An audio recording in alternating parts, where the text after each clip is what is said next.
Hey everyone, sorry about the wind. This week's car is a 2020 Hyundai Santa Fe. The Santa Fe was Hyundai's original SUV. It came out originally in the early 2000s and it's gone through a couple different iterations. This one, as you see it here, was introduced for the 2018 model year and it will actually receive an update for 2021. That 2021 model has some pretty dramatic new styling, more in line with Hyundai's current design direction. That said though, this 2020 model is still pretty good. Something Hyundai did a little differently when they redesigned this vehicle for 2018. Prior to that, Hyundai offered the Santa Fe as a 3-row SUV, and then the Santa Fe Sport was a shorter version of that with room for 5 passengers. With the introduction of the Palisade, which is the company's new flagship 3-row SUV, Hyundai did away with the 3-row Santa Fe, and the Santa Fe Sport dropped the Sport suffix and became just the Hyundai Santa Fe. So, the Hyundai Santa Fe, as you see it here, and since 2018, has strictly competed as a 5-passenger crossover. It competes with vehicles like the Nissan Murano, the Ford Edge, the Chevrolet Blazer, the Honda Passport, to a degree, the Jeep Grand Cherokee, and a few other vehicles. This segment hasn't really been fully fleshed out until recently. It kind of fell by the wayside as automakers moved away from truck-based SUV bodies and put a greater priority on introducing 3-row crossovers that could kind of serve as minivan substitutes. So you've really only seen this segment grow and expand to, I guess, its full saturation in recent years. But either way, Santa Fe is one of those slightly more stylish, less, it's raining now, less practical, more stylish, more driver-oriented crossovers that's an alternative to a bigger 3-row family crossover. But either way, I've got the window sticker here. With this rain, probably want to maybe go through the exterior as quickly as possible and then hop inside. Maybe we'll look at the window sticker once we're doing the interior tour. But without further ado, let's do a quick tour of the outside. So this is certainly a good-looking vehicle as is. The 2021 model wears much bolder styling. It will probably be a little bit polarizing at first. People will get used to it though. But this one, you can see it's got a chrome strip across the front here. Now that I'm looking at it, it does share some similarities with the Chevy Blazer. Both vehicles kind of have a broad front end with a broad grille and chrome that elongates the grille, and then really narrow headlights. Headlights are actually really narrow. I guess they're 2-part. I'm not sure what's up top here, but they're obviously, your low and high beams are down here. I imagine these are daytime running lights up here. This is a loaded limited model, so it's got the biggest wheels you can get. Let's see here. These are 19-inch wheels, wrapped in all-season tires. Pretty flush. They come out pretty far to the sidewall. Might be a little bit vulnerable, but you'd hit your sidewall before you scratched a rim, most likely. A little bit of chrome trim down along the bottom. You do get some plastic body cladding that's a little bit hidden by this black exterior, but you get that with most crossovers these days. This one has a 2-liter turbocharged engine. Let's see. Horsepower's not on here. All-wheel drive. Here's your Santa Fe badge. And the Santa Fe badge is one of few vehicles that comes with its own logo as part of its, we'll call it, word mark or badge on the back. Take a look at the cargo area. Power tailgate. Decently sized cargo area, and the first thing I'm noticing back here is that the space is used really efficiently. You open up some crossovers, and while they'll be as wide as the Santa Fe on the exterior, you'll get paneling that kind of comes down here and eats into the cargo area a little bit. In the Santa Fe though, aside from these wheel wells, it's about as big on the inside as it looks on the outside, and that's definitely a good thing. Looks like, yeah, we've got a power folding second row, so it's power release. It's not power in the opposite direction, but if you walk back here and you just realize that, oh no, my item is too large to fit without putting down the second row, you can just reach to these buttons and put it down without having to put your thing down, walk around to the back doors. That's really convenient feature that I like to see included. Roof rails appear to be somewhat functional. I imagine with a Hyundai factory accessory, you'd be able to clamp some stuff up here. Let's hop inside and out of the wind. Pretty decent interior in this thing. Hyundai uses good design. Materials quality is pretty basic, but I do like the design of this vehicle. Let's take a look at the window sticker here. Actually, we're going to turn it up because it's pretty hot in here. On the window sticker, you can see this one as equipped, and it is fully loaded. It comes in at $40,430. It is a loaded Santa Fe Limited 2.0T all-wheel drive. So that's a 2-liter 4-cylinder turbo paired with an 8-speed automatic transmission, loaded with safety features. Fuel economy is okay, 20 city, 26 highway, 22 combined. Pretty decent cabin, as I said. Infotainment screen is high resolution. Let's put it into reverse, check out the backup camera. So the backup camera is pretty decent. Colors are a little bit muted. I'm driving a Mercedes GLC 43 AMG. It's on the other side of those rose bushes there. And that vehicle sets the standard with backup camera resolution. Super high resolution in the GLC. This one's not bad. It's better than most automakers. Something I'm just noticing right now is this headliner. It's kind of almost a denim color. It's like a black and gray and a little bit of white mixture. It looks really cool now that I look up. Probably my favorite thing about this vehicle now that I notice it. So what's even interesting is that the A-pillars are wrapped in fabric, and then the headliner is too. The visors, even the shade for the panoramic sunroof is in that marbly gray-white fabric. We do not want the sunroof open right now. Anyway, infotainment screen's pretty sharp. Hyundai's infotainment system is generally well regarded. Android Auto and Apple CarPlay in this one. You do get a nice size screen in the gauge cluster here. Keep in mind this is the $40,000 fully loaded limited model. Let's see if the car will do it. Yeah, so you get this really smart camera blind spot feed in the gauge cluster anytime you turn on the turn signal. So in addition to blind spot monitoring, you can see the little symbol right there, this car has this really innovative feature. Put the turn signal onto the right, and there's a view down the right side.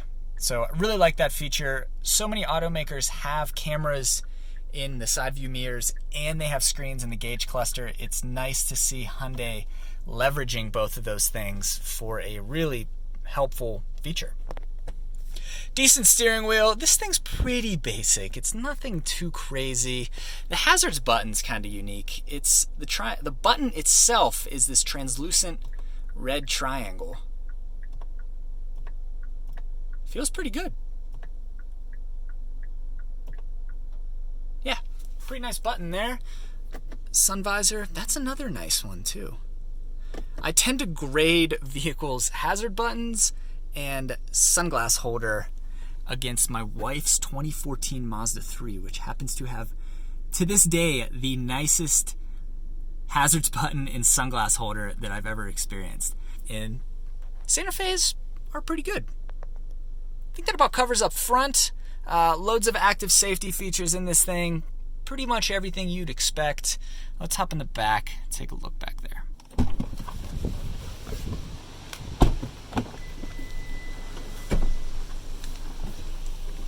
All right, back seat of the Santa Fe. You get 2 USB ports and a nice 3-prong outlet, which is really nice to see. That'll come in handy, especially if you have kids. A little cubby here with some air vents. Seat back pocket only on the passenger side. Some nice design in the speaker grates here. Some leather. Oh, that's interesting. You get sunshades in the windows. It's not often that you see that in a vehicle without 3 rows of seats. Huge panoramic sunroof, as I demonstrated. You still get grab handles. Sometimes they do away with grab handles on vehicles with panoramic roofs, but not on the Santa Fe. Pretty much flat floor back here. Yeah, a lot of space in this thing. It's a pretty big 5-passenger vehicle between the space you get in the second row and the space in the cargo hole.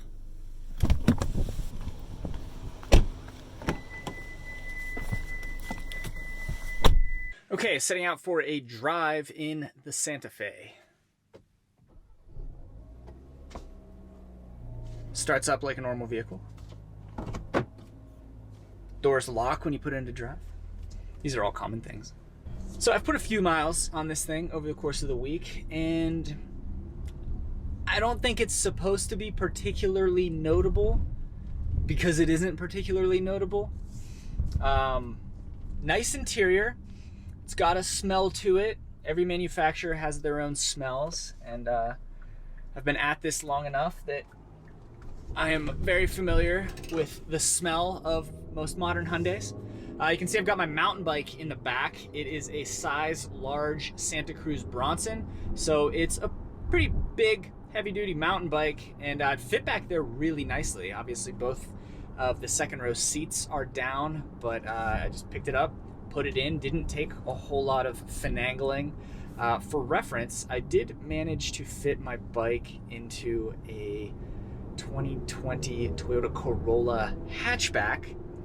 So you can get a bike in a pretty small car, but it was really, really easy to just toss it in the back of this thing, which is always nice if you do a lot of biking by yourself. It's nice to not have to use a bike rack. And yeah, if you had a Santa Fe, you could just haul your bike in the back like this one. Decent infotainment system in this thing. Things that I'm noticing right now that are just nice that I think a buyer or someone driving this vehicle consistently for several years would come to appreciate. You've got heated and ventilated seats in a car that costs about $35,000. Good infotainment system, Android Auto and Apple CarPlay.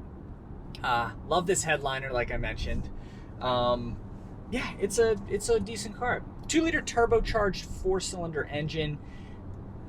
As you move into smaller and smaller engines that then rely on turbocharging for more power, theoretically you save fuel economy, sure, but that comes at the expense of oftentimes an engine that really has to work to make all that power. So like in this thing, you kind of just notice it working a little bit harder. Handling is fine. Acceleration is fine. The ride is fine. Nothing about any of those things really stands out, nor do I think it would stand out to a buyer. Yeah, Santa Fe is a fine mid-size SUV. Haven't had the chance to really get on the gas here, but we will now.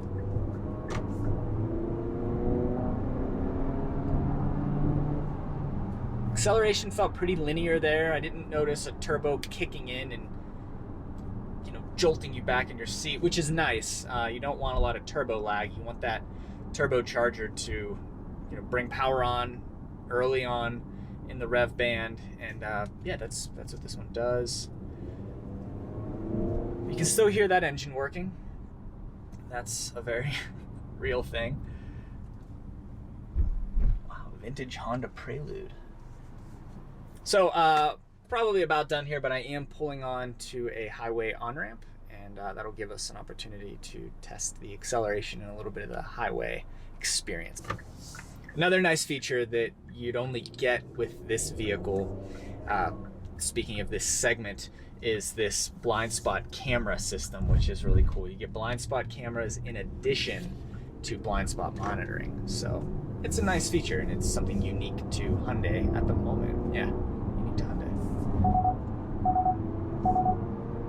That's the lane departure warning system. I guess I was crossing a dashed line there. Okay, feels pretty good. Let's check the lane keep assist.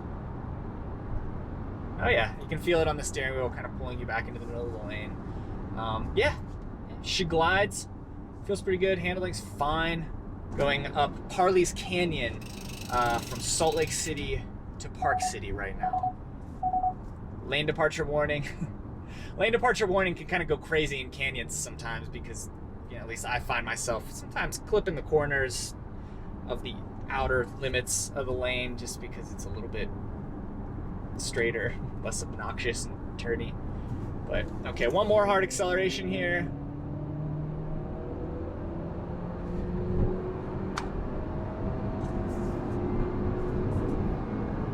Okay, that's 85 miles per hour.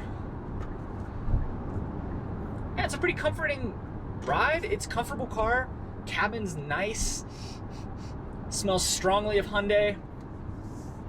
I think that's about all there is to it. Active safety stuff keeps you comfortable, keeps you sane over long distances, I guess. So I think that about covers it with the Santa Fe. When you look at this segment, to me, the vehicle that stands out the most is the Honda Passport. Despite the fact that it's 98% Pilot, it just is a little bit shorter, has a slightly taller ride height, and loses the third row seat. Despite the fact that it's basically a Pilot, which is a design that's about 5 years old now, the Passport is still, on paper and behind the wheel, it's still pretty handedly the best of these 5-passenger, sporty, stylish crossovers that you can get.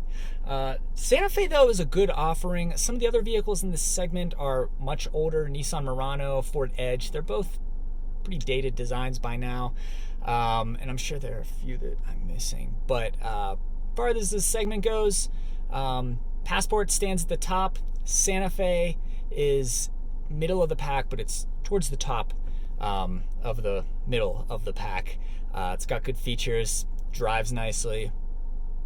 Pleasant vehicle to own, if not maybe a little bit uninspired. I think that's probably why the styling on the facelifted 2020 model is so dramatic, because it gives somebody a little bit more to get excited about maybe than this model does. But still a viable option in the 5-passenger, stylish, wannabe, sporty crossover segment.